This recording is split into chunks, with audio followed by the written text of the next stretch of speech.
Welcome to SM tutorial. देखो friends आपण आउ एक निजुक्ति आसी जहाँकि लॉयर डिवीजन क्लार्क बा एलडीसी, जूनियर सेक्रेटेरिएट असिस्टेंट बा JSA, data entry operator grade A पई आपणकर वैकेंसी रहउची, जो थरे कि देखो आपणकर तीन प्रकार वैकेंसी रहउची। टोटाल उपरे जदि पोस्ट कथा कहबा तबे देखो 3712 गोटी आपणकर टोटाल उपरे पोस्ट रहउची। एथिपई योग्यता कथा जदि कहबा तबे देखो केवल जदि आपण +2 पास करजंती बा +2 एग्जाम देजंती ताहाले मध्ये आपण माने याकु आवेदन करि परिबे। आपण आर्ट साइंस कॉमर्स बा वोकेशनल जे कोनोसी पाठ पढिथिले मध्ये बा जे कोनोसी जदि आपण फाइनल ईयर एग्जाम देइथिले मध्ये याकु आपण माने आवेदन करि परिबे। तो देखो एसएससी सीएचएसएल जदि नोटिस टी को देखिबा ताहाले देखो तार लास्ट डेट टी रहउची आपणकर 7/5/2024 रिख माने आउ अल्प समय रहिची आपणकर आवेदनर लास्ट प्रक्रिया। एवं जदि आपण आवेदन करितबा समय रे किछि भूलभाल हे जाइछि ताहाले देखो 10/5/2024 रु 11/5/2024 अर्थात 2 दिन मध्य रे आपण ताकू करेक्शन मध्य करि पारिबे। एवं देखो यार सिलेक्शन प्रक्रिया टी रहउची सीबीटी मोड रे टायर 1 टायर 2 एपरि भाव रे दुईटी आपणकर एग्जाम रहिबो। तो टायर 1 एग्जाम टी हेउची आपणकर जून जुलाई 2024 रे। जदि यहाँ को आपण माने क्वालिफाई करचंती ताले देखंतु टायर 2 एग्जाम दबा पाई पड़िबो। तार ऑफिशियल वेबसाइट कथा जदि कहबा ताले देखंतु ssc.gov.in एई वेबसाइट को आपण माने विजिट करके आपण माने आवेदन करि पारिबे।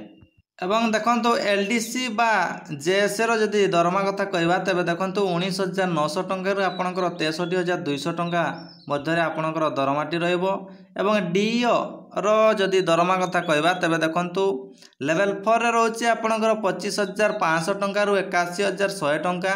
एवं लेवल 5 रे देखंतु आपणकर रहउची 29200 टंका रो 92300 टंका पर्यंत आपणकर दरमाटी रहउची। Data entry operator grade A पई आपणकर 25500 टंका रो 81100 टंका पर्यंत आपणकर दरमाटी रहउची। टोटाल ऊपर देखंतु वैकेंसी रहउची 3712 गोटी वैकेंसी, जाकि देखंतु एसएससी रो ऑफिशियल वेबसाइट माध्यम रे आपण याकु आवेदन करि पारिबे। पूर्वरु ए रिलेटेड रे मु गोटे वीडियो ऑलरेडी छाडितिली, आपण माने से वीडियो टी को जदि देखि नांती ताले आपण माने देखि दियंतु। एथिरे देखंतु 1/8/2024 सुद्धा जदि आपणकर 18 वर्ष हेउथाय ताहाले आपण माने निहाती भाबरे आवेदन करि पारिबे। 1/8/2024 सुद्धा जेपरि आपणकर 18 वर्ष हेउतबा आवश्यक।